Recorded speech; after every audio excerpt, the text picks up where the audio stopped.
Assalamualaikum warahmatullahi wabarakatuh.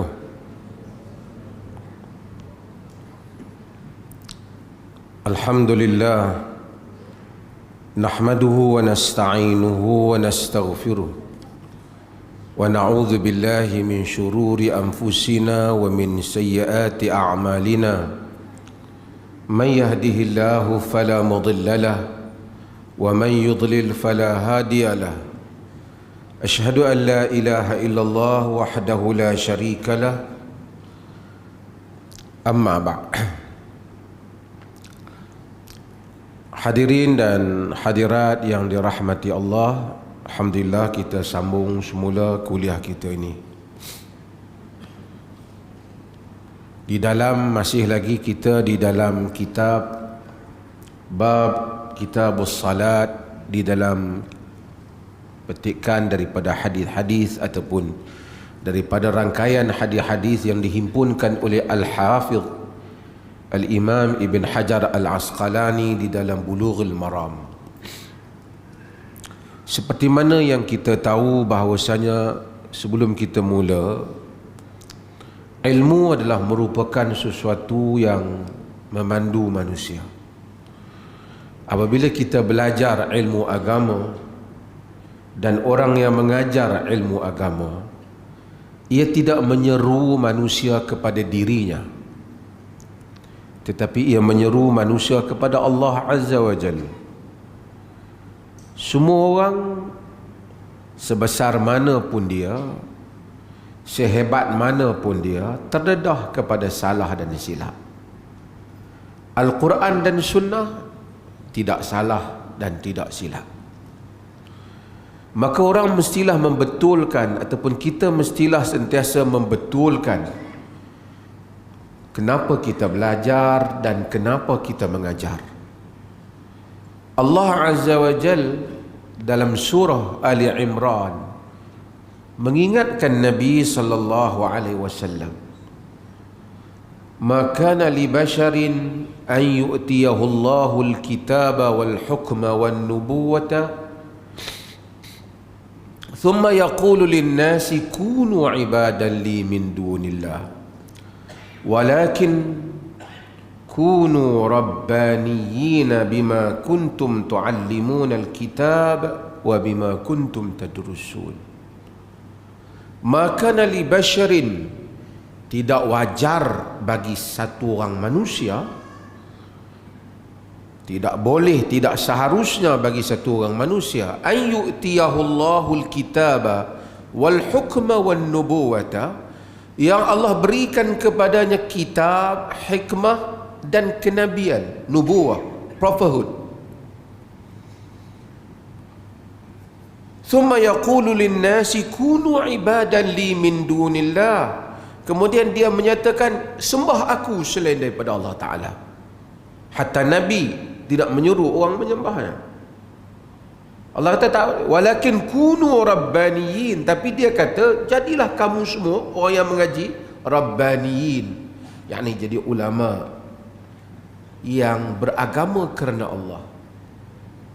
Bima kuntum tuallimuna alkitab wa bima kuntum tadrusun, dengan apa yang kamu mengajar tentang kitab dan dengan apa yang kamu belajar. Hadirin dan hadirat, Quran mengingatkan hakikat ini supaya kita remind, kita mengaji, kita tidak berkiblatkan kepada guru, tapi kita berkiblatkan kepada Quran dan Sunnah. Kalau ada pandangan guru dan tindakan guru yang salah menyanggahi Al-Quran dan Sunnah, kita mendahulukan Quran dan Sunnah. Terutama manusia semua saja terdedah, saya yang lemah, tuan-tuan juga, orang lain juga mungkin terdedah kepada banyak kelemahan diri kita. Tindakan kita mungkin salah, kita mungkin guru, kita tak boleh ajar. Sekalipun saya salah, awak kena ikut saya. Kun amama syaikhika kamaid amamil ghasil, kata sebahagian golongan yang melampau di dalam berguru. Jadilah kamu di hadapan gurumu seperti mana mayat di hadapan orang yang memandikannya. Maksud dia jurih ke, dia apa, mayat tak boleh buat apa. Saya ingatkan hakikat ni pada hadirin dan hadirat, kepada sistem manhaj di negeri Perlis ini yang kita belajar. Dan ini yang sentiasa kita tegas. Pihak polis bahagian jenayah komersial jumpa saya beberapa minggu yang lepas, cerita tentang banyak orang tubuhkan ma'had tahfiz ni. Baguslah tubuh ma'had tahfiz ni, tapi dia kata ada, alhamdulillah bukan di negeri Perlis lah, di satu negeri jiran kita, ma'had tahfiz tu saya ingatnya duk kutip duit dia dalam akaun 2 juta lebih, personal account, tak ada audit, tak ada apa. Atas gambar sekolah dia yang saya ingat, pelajar-pelajar dia yang beberapa orang tu, orang ramai pun donate pakat bagi derma. Guru tukar kereta-kereta mewah. Saya bukan kata salah pakai kereta mewah, kalau duit sendiri tak ada masalah. Tapi orang donate, orang derma untuk tujuan yang lain.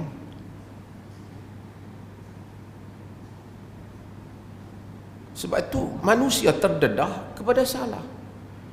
Kita dalam manhaj kita, kita tidak mengajar untuk orang kata, awak kena dengar saya mufti, everything I say is perfect, is right.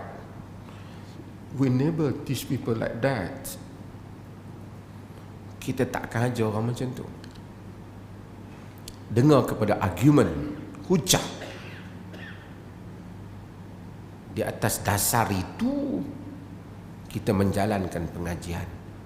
So kita, sebab tu saya minta pada ibu bapa, semua kita ada semangat nak hantar anak-anak pergi sekolah agama mana pun, make sure hal-hal yang seperti ini. Nak derma bagus, tapi pastikan derma di tempat yang betul, supaya orang tak manipulate semangat Islam kita nak menderma. Bukan semua tempat macam saya bagi tahu, tapi ada tempat yang melakukan demikian. Sekolah juga sama. Kita bukan nak semua orang keluar sekolah jadi tu imam masjid. Baguslah jadi imam, tapi semayang 5 waktu ya. Takkan 1000 orang nak jadi imam masjid Alwi ni. Kita nak Muslim teknokrat. Kita nak Muslim yang boleh buat banyak hal. Imam, biar ada orang jadi imam. Bukan semua orang bacaan dia sedap. Ustaz pun bukan semua orang kita nak jadi ustaz. Nanti berebut mikrofon kita ni. Tapi kita nak masyarakat tak boleh dibina dengan semua orang jadi ustaz. Dia kena ada peniaga, kena ada engineer, kena ada. Ini semua ialah pengajian agama. Jangan anggap anak saya ni tak mengaji agama, mengaji dunia saja. Tak. Dunia ataupun agama, kita yang mentaujihkan, mengarahkan anak-anak kita itu bagaimana untuk dia berfikir sebagai seorang Muslim dan membantu masyarakat Muslim. Wallahu a'lam. Masuk pada hadis kita. Itu mukaddimah saya sikit. Wa an Aisyah radhiyallahu anha qalat كان رسول الله صلى الله عليه وسلم يستفتح الصلاة بالتكبير والقراءة بالحمد لله رب العالمين وكان إذا ركع لم يشخص رأسه ولم يصوبه ولكن بين ذلك وكان إذا رفع من الركوع لم يسجد حتى يستوي قائما وإذا رفع رأسه من السجود لم يسجد حتى يستوي جالسا وكان يقول في كل ركعتين التحية وكان يفرش رجله اليسرى وينصب اليمنى وكان ينهى عن عقبة الشيطان. Dalam riwayat Imam Muslim, an aqabi syaitan, ada 2 dalam riwayat. wa yanha an yaftarisha ar-rajulu dhira'aihi iftirasha as-sab' wa kana yakhtimu as-salata bit-taslim akhrajahu al-Muslim wa lahu 'illah. Saya nak ulah yang ujung ni sikit bagi mereka yang anak-anak muda yang mengaji hadis. Dia kata akhrajahul Muslim, ia dikeluarkan oleh Imam Muslim, yakni Imam Muslim mengeluarkannya di dalam Sahih Muslim. Walahu illah, bagi hadis ini ada illah. Illah ni ada penyakit. Maksud hadis ni ada masalah. Sekalipun hadis ini hadis Muslim, Ibn Hajar menyebut ia ada masalah seperti mana yang disebut oleh orang lain, dan hadis ini antara hadis yang dikritik di dalam Sahih Muslim, antara yang dikritik di sudut sanadnya, tetapi majoriti para ulama menyatakan ia sahih. Apakah yang dimaksudkan oleh Ibn Hajar masalah pada hadis ini, iaitu masalah pada sanad hadis ini. Hadis ini dia diriwayatkan oleh Abi Jauza. Abi Jauza nama dia Uwais bin Abdullah Ar-Rabai, adalah merupakan Abi Jauza, salah rawi yang mengambil tabi'i, yang mengambil hadis ini daripada Aisyah radhiyallahu anha. Tuan-tuan kena ingat hadis ni macam kita sebut ada sanad, rangkaian itu. Sebelum nak sampai Aisyah, rawi itu nama dia Abul Jauza. Dia seorang tabi'i, anak murid sahabat. Dia seorang tabi'i. Abul Jauza nama dia Uwais bin Abdullah Ar-Rabai. Isu yang dibangkitkan ialah Al-Bukhari kata Abul Jauza tidak berjumpa dengan Aisyah. Yang ni dalam ilmu hadis dia hendaklah berlaku kesinambungan rawi. Dia kata syarat hadis sahih itu mattasala sanaduhu binaqlin adlin dhabitin an mislihi ila muntaha min ghairi syadhin wala illah. Mattasala sanaduhu, apa yang bersambung sanadnya. So dia kata sanad tak connected, tidak bersambung. Sebab Abul Jauza, Bukhari kata tak berjumpa dengan Aisyah radhiyallahu anha. Bukan personal Abu Jauza dipertikaikan, tapi dia mesti berjumpa, kena ada bukti dia berjumpa dalam satu disiplin Bukhari. Okey. Di dalam riwayat yang lain, Abu Jauza kata arsaltu rasulan ila Aisyah radhiyallahu an liyas'alaha. Aku hantar seorang wakil ke Aisyah radhiyallahu anha untuk bertanya Aisyah tentang hadis ni. Kata Abul Jauza. Ni siapa yang dia punya apa? Memori dia besar lagi, dengar. Tak ikut dia tak faham. Di dalam hadis dia tak boleh satu orang yang aku hantar kita tak tahu orang tu siapa. Faham tak? Bila dia kata aku menghantar satu orang pergi jumpa Aisyah, rawi ulama hadis kata mereka mesti tahu orang tu siapa. Kerana dibimbangi orang yang dihantar itu tidak dipercayai. Sebab ia tak mustahil. Al-Imam Syafi'i ada perbincangan tentang riwayat-riwayat Syafi'i. Dia sebab rawa man athiqu bihi, riwayat orang-orang yang aku mempercayainya. Ulama hadis petikai tu.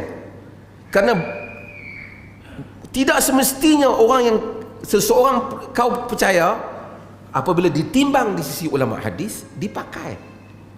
Mungkin kau percaya tapi bila ditimbang dia bukan masalah, mesti masalah dia soleh tak soleh. Soleh tak soleh itu satu riwayat, satu isu.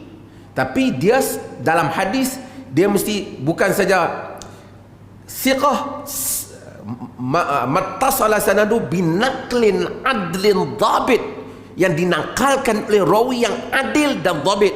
Kerana rawi itu soleh tapi tidak dhabit, maksudnya tidak mempunyai kekuatan untuk mengingati lafaz-lafaz hadis. So kita kena tahu siapa yang dia hantar tu, siapa yang dia hantar. Bila tak tahu, di dalam ilmu hadis dia panggil majhul, tidak diketahui. Majhul tidak membolehkan hadis menjadi sahih. Tuan-tuan faham ni? Saya buat contoh lah. Saya ambil cerita ni, tuan-tuan, saya ambil cerita ni daripada si A ambil daripada B ambil daripada C. Saya tak pertikaikan A, saya tak pertikaikan B, tapi B tak jumpa dengan C. Dia kata, hang dengar mana? Aku dengar daripada, aku ambil daripada C. Hang jumpa dia? Aku tak jumpa lah. Ada kawan aku bagi tahu. Dia tak mention kawan dia tu siapa. Bila dia tak mention, kita tak boleh nak timbang, nak memutuskan kawan dia tu boleh pakai ke tak boleh pakai. Ni nak cerita detailnya ilmu hadis ni.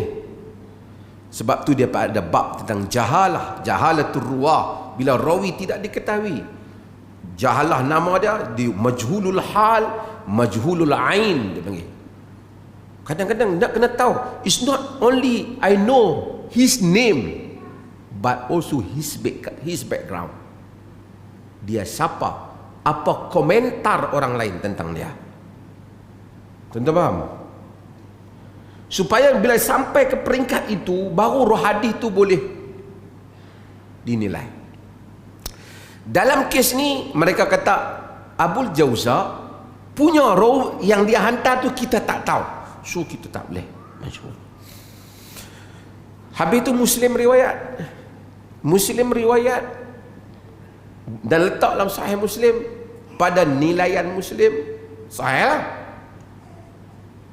Apa andaian yang menyebabkan Muslim menganggapnya sahih? Wallahu alam. Pasal Muslim ke Bukhari dia pun tak detail lah ni, tapi kita mungkin simpul beberapa benda. Pertama ialah Abul Jauza ni dia meninggal pada tahun 83 Hijrah. Aisyah radhiyallahu anha meninggal pada tahun 58 Hijrah. Dalam tempoh masa tu ada kemungkinan besar Abul Jauza memang jumpa dengan Aisyah. Mungkin dia hantar satu orang, after that, selepas itu dia jumpa Aisyah di atas time masa. Kerana ni dua disiplin. Tuan-tuan tak faham pun buat macam faham ya. Mukadimah ni bagi payah sikit. Kerana ada dua disiplin. Satu disiplin Al-Bukhari, satu disiplin Muslim. Kenapa Bukhari itu diangkat lebih kuat pada Muslim? Sebab Bukhari dia bukan saja mesti rawi berjumpa, dia mestilah mensyaratkan bukti berjumpa. Apa bukti yang jumpa dia? Ada riwayat dia berjumpa, fulan berjumpa. Imam Muslim dia hanya mensyaratkan al-mu'asarah. Mu'asarah ni sezaman. Bamat kita duduk di Perlis, semasa zaman saya pun duduk di Perlis. Tak ada bukti berjumpa, tapi logiknya boleh jumpa lah. Satu orang rawi hidup pada zaman yang sama dengan rawi yang dia ambil. Rawi itu duduk di Kufah dan rawi itu pun pernah masuk ke Kufah. Dan okey, kita boleh terima. Dengan syarat kedua-dua rawi itu dipercayai. Tapi kalau dia mahabak, dia ambil pasal satu rawi ni, tengok rawi tu mati 10 tahun dah dia ambil, susah. Ini mesti geng mimpi tadi. Geng mimpi yang kita duduk pening tu, puak tu boleh. Puak tu kalau tak ada ilmu hadis lah, dia selak terai, ambil hadis. Itu pening.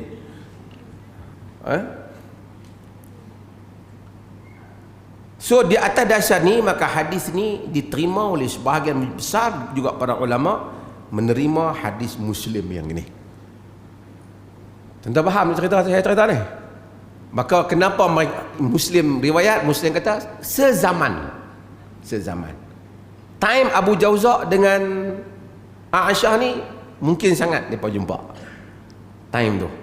Walaupun kita tak ada bukti-bukti rekod orang lain kata jumpa, tapi kita consider mereka jumpa lah.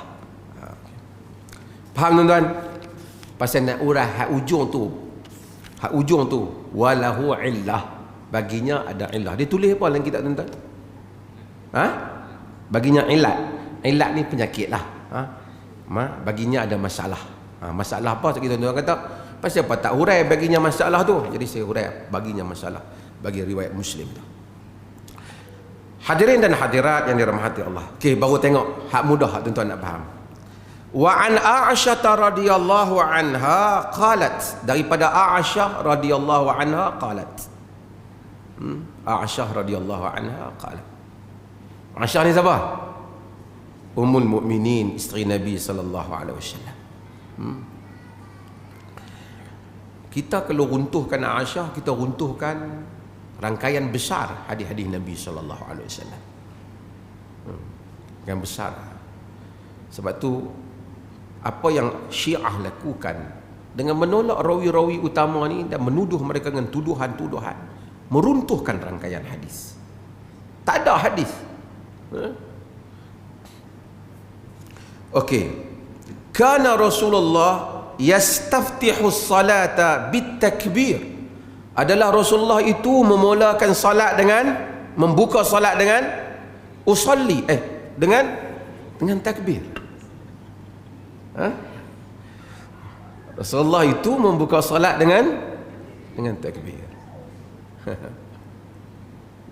Jadi dia tak buka dengan usalli lah. Saya tak cerita usalli boleh tak boleh. Saya kata hadis kata dia buka dengan takbir. Jadi dah setengah orang dia main perlih. Dia kata lepas semayang apa tak bunyi usalli pun. Jadi kita baca kana Rasulullah yastaftihu salata bitakbir. Rasulullah membuka salat dengan takbir. Usalli itu maksud aku nak semayang. Usalli kita kata. Kita kata usalli, orang sebelah kata aku pun usalli ke? Aku pun nak semayang ya. Usalli itu fi'il mudhari'. Saya hendak semayang, saya sedang semayang.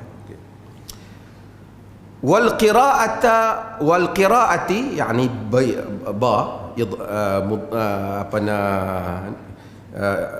ba tadi yani bil qira'ati ataf dipanggil. Wal qira'ati bihamdillah. Tapi maksud alhamdulillah bi alhamdulillahi rabbil alamin, dan dengan pembukaan alhamdulillahi rabbil alamin.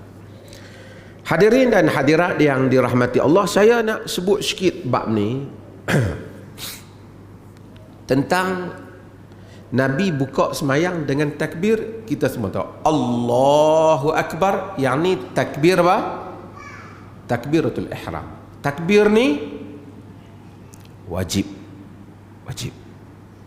Takbir selepas daripada itu, pemindahan antara rukun ke rukun yang lain dipanggil takbir intiqalat. Kita berpindah. Angkat tangan seperti mana kita sebut. Di dalam Hanafi dia hanya angkat ketika takbiratul ihram saja. Ihram tu maksud diharamkan selepas takbir tu amalan lain melainkan salat. Sebab tu kita pakai ihram, takbiratul ihram. Ihram tu mengharamkan. Tak boleh buat lain dah salat. Ihram, kita pakai ihram, tak boleh buatlah amalan lain. Amalan yang melanggar amalan-amalan haji dan umrah.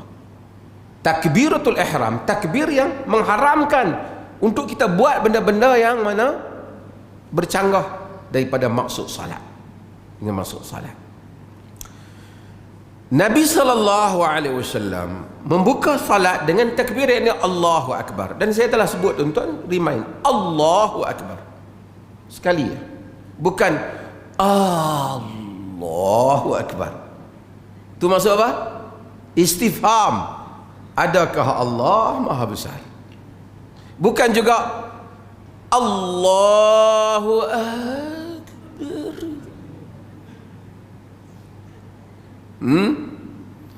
Maksud tu istifham pada akbar, maksud Allah, adakah ia maha besar? Dia kata nak bagi masuk tadi tu, nak bagi masuk usolli tu. Saya tahu fuqaha Syafi'i dah menyebutnya, tapi seperti mana yang disebut Al-Syafi'i, Al-Imam Syafi'i rahimahullah, wa innaha laysa ka shaum ka salah la yadkhuluha illa bil lafz. Semayang itu dimasuki dengan lafaz, kata Syafi'i. Lafaz yang Al-Imam Syafi'i rahimahullah maksudkan di dalam kitab Al-Um ialah lafaz Allahu Akbar, bukan lafaz usolli tu. Ada kitab-kitab fuqaha Syafi'i sebut tentang usolli tu, saya tahu itu perbahasan yang lain. Tapi saya nak sebutnya ialah Allahu Akbar, bukan Allahu Akbar, bukan juga Allahu Akbar, tidak juga Allahu Akbar. Akbar maksudnya ni gendang.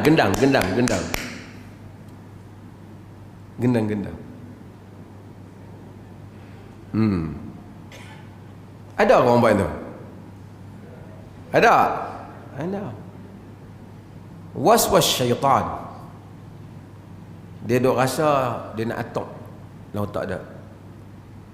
Sengaja aku sembahyang Isya 4 rakaat. Itu bukan niat. Itu apa? Mengatur perkataan di dalam pemikiran.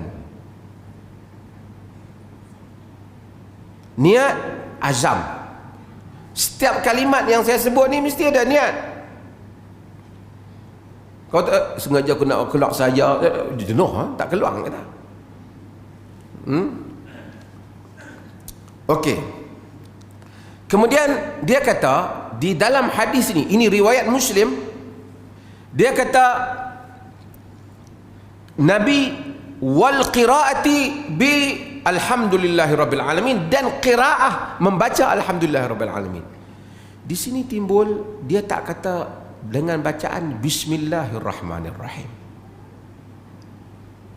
Di dalam riwayat Aisyah ni, Aisyah kata Nabi buka solat dengan apa? Setelah takbir alhamdulillahirabbil alamin. Timbul khilaf ulama dalam masalah ni. Yang mana dengar rakaman ni, tuan-tuan yang dengar, kita munsif dalam masalah ni, kita bagi tahu ini min masail al-khilafiyah. Ini antara masalah-masalah khilafiyah. Cuma saya nak sebut argument bagi mereka yang menjadikan hadis ni bukti terus baca alhamdulillahirabbil alamin secara jahar. Kalaupun baca bismillah sama ada perlahan ataupun sebahagian mazhab dia tak baca, seperti di dalam mazhab Malik. Apa argumen dia? Salah satunya argumen hadis ni. Dan juga antara argumen dia ialah argumen yang mana riwayat yang diriwayatkan oleh Qatadah daripada Anas bin Malik.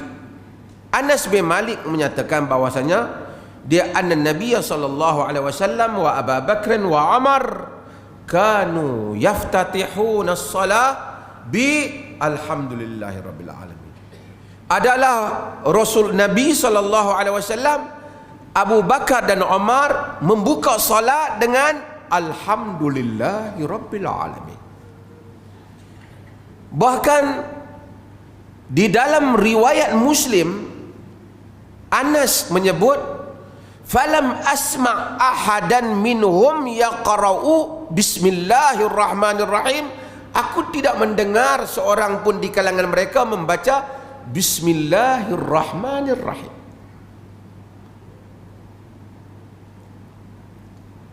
Ini argumen hujah golongan yang menyatakan bahawasanya tak jahar dengan bismillah ataupun katanya tak baca bismillah. Tiga daripada mazhab, iaitu termasuk sama ada tak baca langsung atau tak jahar. Malik tak baca langsung, Abu Hanifah dia juga tidak menjaharkannya, mazhab Hambali tidak menjaharkannya. Abu Hanifah ada pilihan, Malik tak baca, makruh. Dalam mazhab Syafi'i dijaharkan.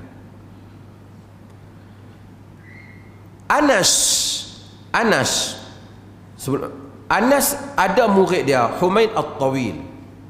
Tentang dengar bagi clear, ni dia technical ilmu hadis. Humaid At-Tawil dia meriwayatkan bahawasanya Nabi sebut bismillah. Humaid thiqah, tak ada petikai, rawi yang dipercayai. Cumanya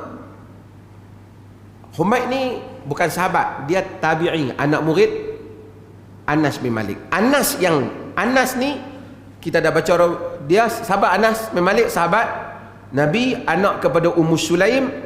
Dia serve Nabi, dia jadi khadam Nabi 10 tahun lamanya.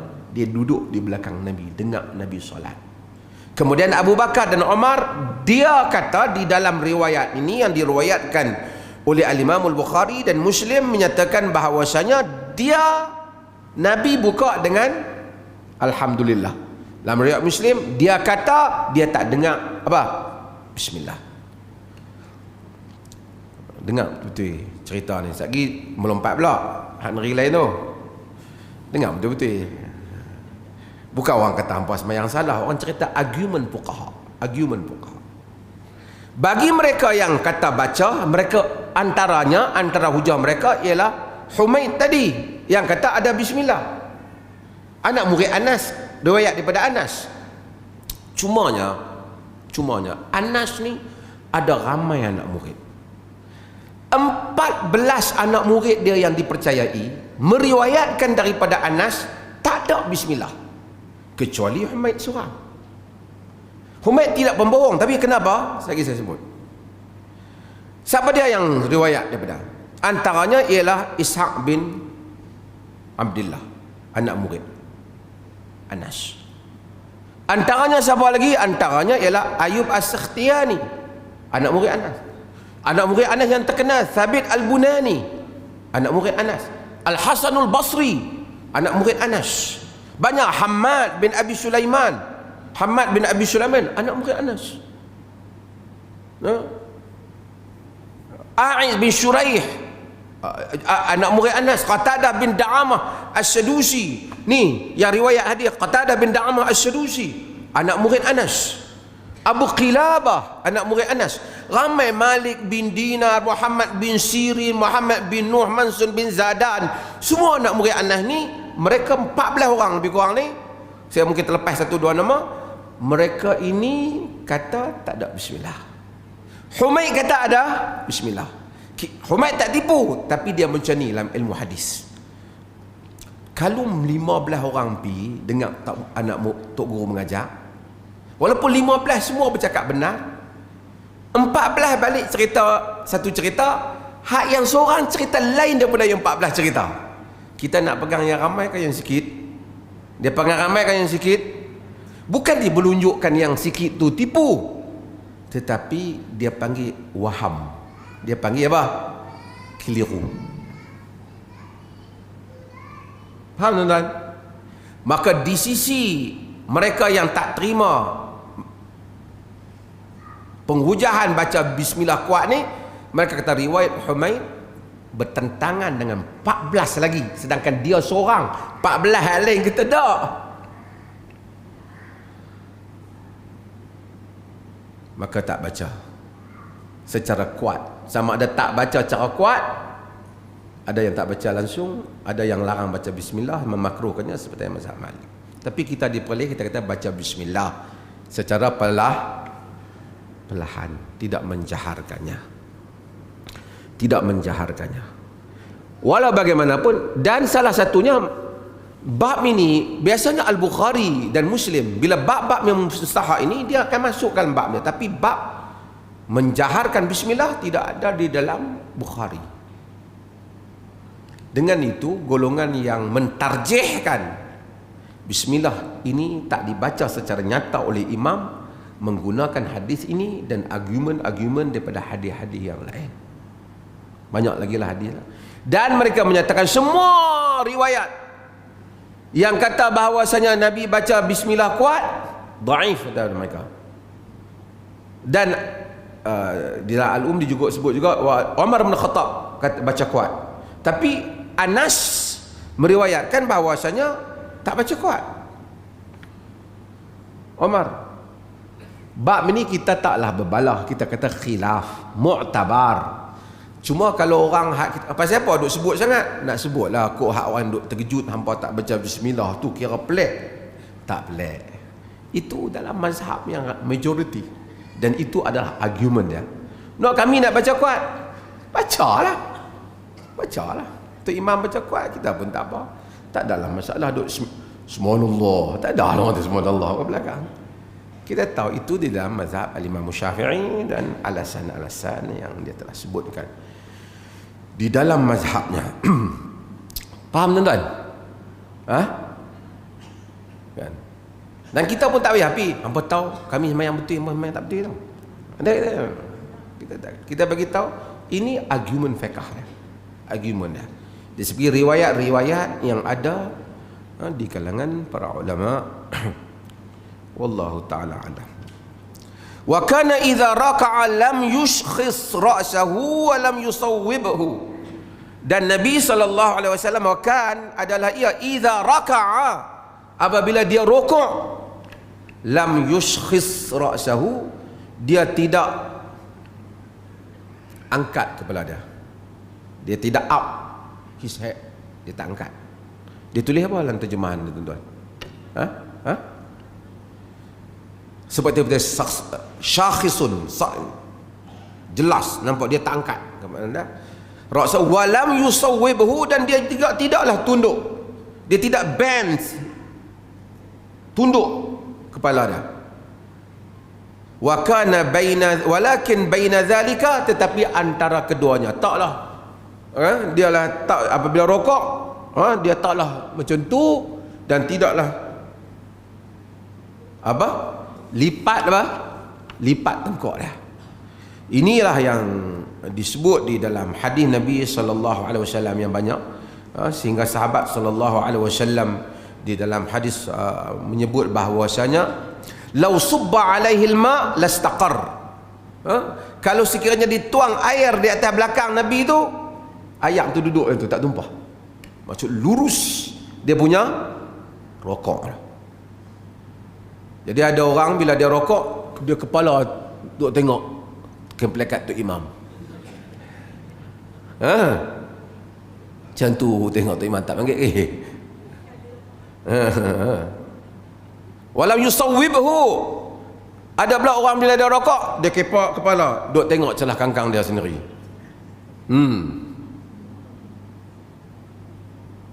Wa kana baina zalik, antara keduanya. Penting tu. Sallu kama ra'aitumuni salli. Semayang macam mana kamu tengok aku salat.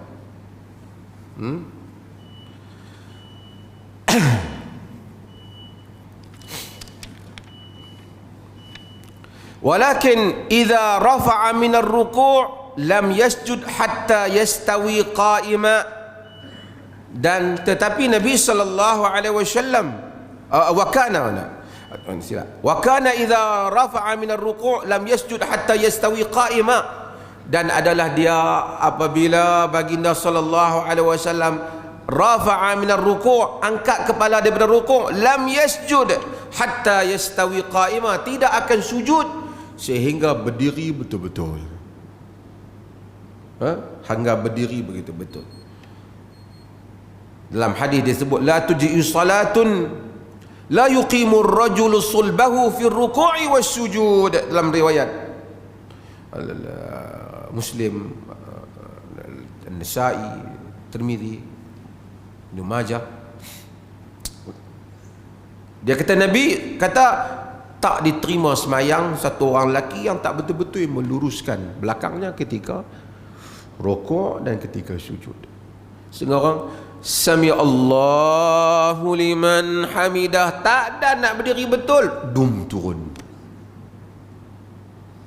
hatta yastawi qa'ima, hingga berdiri betul-betul salat, sehingga dia berdiri betul-betul. Azan lah. Bismillahirrahmanirrahim. Wa idza rafa'a ra'sahu minas sujudi lam yasjud hatta yastawi jalisa. Dan apabila baginda mengangkat kepalanya daripada sujud, dia tidak akan sujud semula sehinggalah dia duduk betul-betul. Yakni duduk betul-betul antara dua sujud. Macam kita setengah orang bangun Allahu Akbar, tak dan dia nak ni, diturun. Ini dalam berdasarkan hadis la tujzi'u salatun, tak diterima salatnya. Wa kana yaqulu fi kulli raka'atain at-tahiyyah. Dia menyebut pada setiap dua rakaat at-tahiyyah, iaitu kita sebut apa? Tahiyat. At-tahiyyah itu merujuk kepada bacaan pada. Tuan-tuan baca macam mana? At-tahiyyatul mubarakatus salawatut tayyibatu lillah. Itu adalah riwayat Ibnu Abbas. Ibnu Abbas. Dalam riwayat Ibnu Abbas tu dia akan bersyahadah dengan asyhadu an la ilaha illallah wa asyhadu anna Muhammadar Rasulullah. Satu lagi ialah lafaz bacaan tahiyyah yang nanti akan sampai babnya, kita akan bahas iaitu yang diriwayatkan oleh Abdullah ibn Mas'ud. Dari segi sanad dua-dua sahih, tapi dari segi sanad Abdullah ibn Mas'ud ini lebih kuat, iaitu bacaan yang sebahagian kita baca at-tahiyyatu lillah as-salawatu wat-tayyibat bahwa assalamu alayka ayyuhan nabi. Bacaan ini kalau dibaca dalam riwayat Abdullah bin Mas'ud, syahadah dia bunyi macam ni, asyhadu an la ilaha illallah wa asyhadu anna Muhammadan abduhu wa rasuluh. Dari segi sanad, change of narrators, disebut rangkaian perawi sanad, yang ni lebih kuat, dua-dua sahih. Tetapi Al-Imam Syafi'i rahimahullahu ta'ala, dia memilih riwayat Ibnu Abbas yang tuan-tuan baca tu. Itu mazhab Syafi'i, iaitu at-tahiyyatul mubarakatus salawatut tayyibatu lillah, atas alasan, kata Imam Syafi'i, Ibn Abbas ni dia budak. Riwayat yang diambil daripada Nabi biasanya mutakhir, lewat. Jadi version ni dianggap lebih lewat daripada version Abdullah bin Mas'ud. So dia pakai versi yang the latest one. Tapi kita kata Imam Syafi'i sebut yang sama, cuma kita kesimpulkan dua-dua ni boleh baca. Dua-dua ni versi daripada Nabi sallallahu alaihi wasallam. Sebahagian mazhab mengutamakan riwayat Abdullah bin Mas'ud, itu yang sebahagian kita, terutama sebahagian ulama hadis yang lebih cenderung kepada kekuatan sanad ni, dia at-tahiyyatu lillah as-salawatu at-tayyibat. Setiap kedua-duanya boleh dibaca di dalam ni. Tuan-tuan banyak mengaji, banyak mendengar riwayat, dada lebih lapang. Bila tak tahu banyak riwayat, dia duk kata hak orang salah. Saya pernah, satu orang tokoh, saya bukan bela apa, dia dengar ini, saya sendiri dengar dengan telinga saya. Kami pergi jadi tetamu Saudi, jemput umrah. Lama cerita. Jadi barangkali dia semayang sebagian Arab, kan dia baca kuat asyhadu an la ilaha illallah wa asyhadu anna Muhammadan abduhu rasul. Dia balik masa makan, dia kata teruk bapa ni. Dia pun kata asyhadu an la ilaha illallah wa asyhadu anna Muhammad abduhu wahab rasulullah. Kita bukanlah pembela Muhammad Abdul Wahab ke apa. Saya kata betul ke? Saya dengar dia. Saya kata dia baca wa asyhadu anna Muhammadan abduhu wa rasuluh.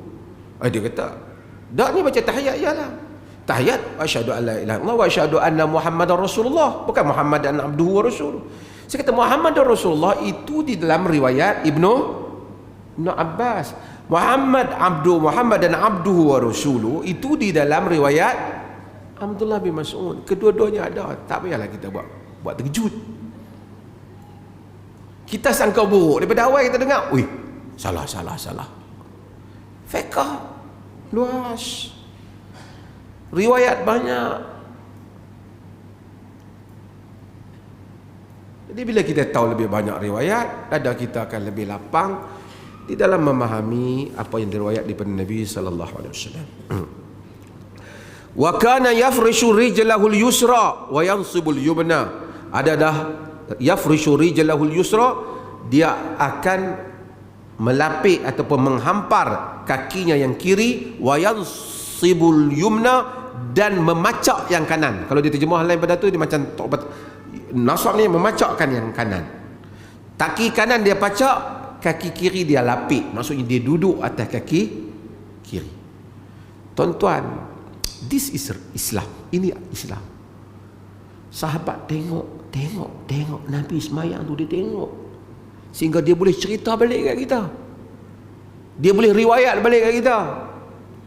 Ini bukan agama main-mainnya. Kalau Nabi reka agama sat, Nabi semayang macam tu, sat kaki belunjuk, sat. No. Ini agama, revelation, wahyu.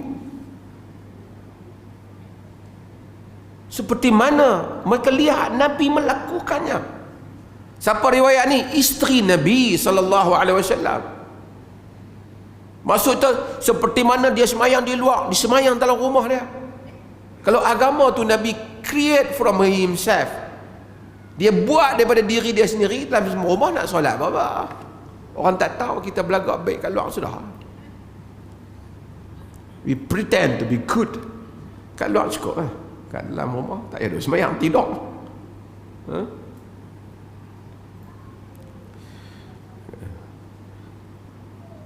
Wa kana yanha an uqbatis syaitan, dia melarang daripada uqbatis syaitan. Uqbatis syaitan, ulama khilaf maksudnya. Sebahagian macam-macam. Salah satu tafsiran mereka, dia jadikan kaki dia terhampar kiri dan kanan, dia duduk di atas punggung dia. Itu salah satu maksudnya. Salah satu yang lain tafsiran dia pacak ke kiri, pacak ke kanan keliling, dia duduk. Itu uqbatus syaitan. Nabi larang di dalam salat. Nanti kita akan, masa tak cukup. Wa kana wa yanha an yaftahirisha ar-rajulu zira'ihi iftirasha as-sama'. Dia larang lelaki semayang letak macam ni tangan. Iftiratus sab', macam dengan binatang buas duk tunggu nak mencangkam tu, letak macam ni, dia larang. Ataupun kedua-dua kaki pacak, kaki dengan lutut ni kita pacak, tangan pegang kiri kanan macam ni, macam anjing ataupun macam binatang. Itu dilarang. Orang tak buat lah, tapi dilarang.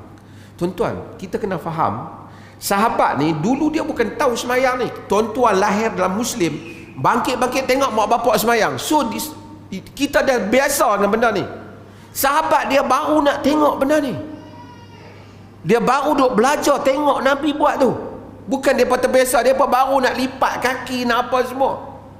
Kita ni daripada kecil, tuan-tuan nak faham benda tu, faham orang baru masuk Islam, dia nak tengok semayang. Kita kata, alah, duduk tahiyat je bukan payah. Dia tahiyat tu pun dia tak faham. Kita kena tahu dia punya environment tu, macam mana dia mempelajari salat.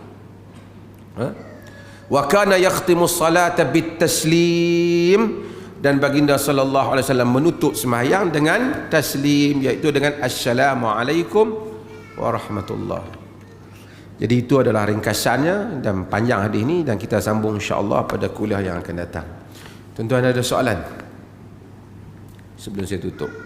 Saya nak sebut satu dua. Pertama, saya alu-alukan, ini kuliah mingguan baca buku ni di masjid ni.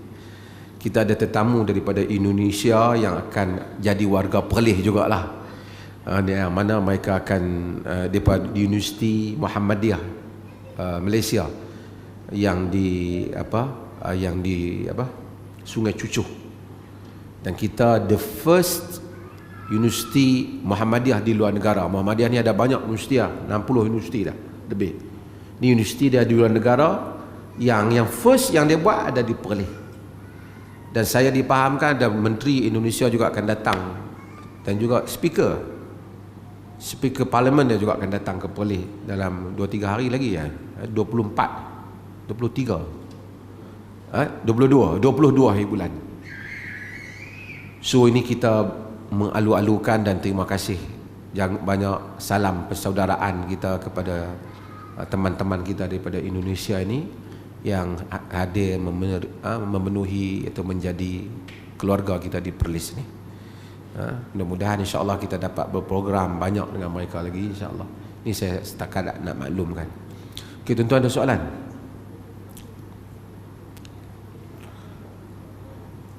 Sebab tak ada soalan saya nak tutup.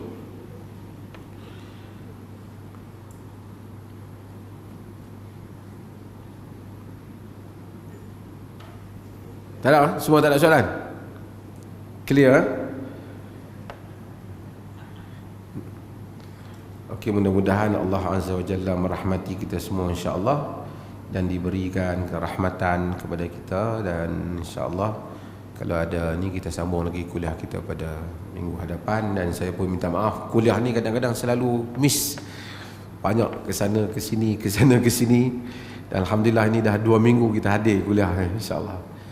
Sekian, wassalamualaikum warahmatullahi wabarakatuh.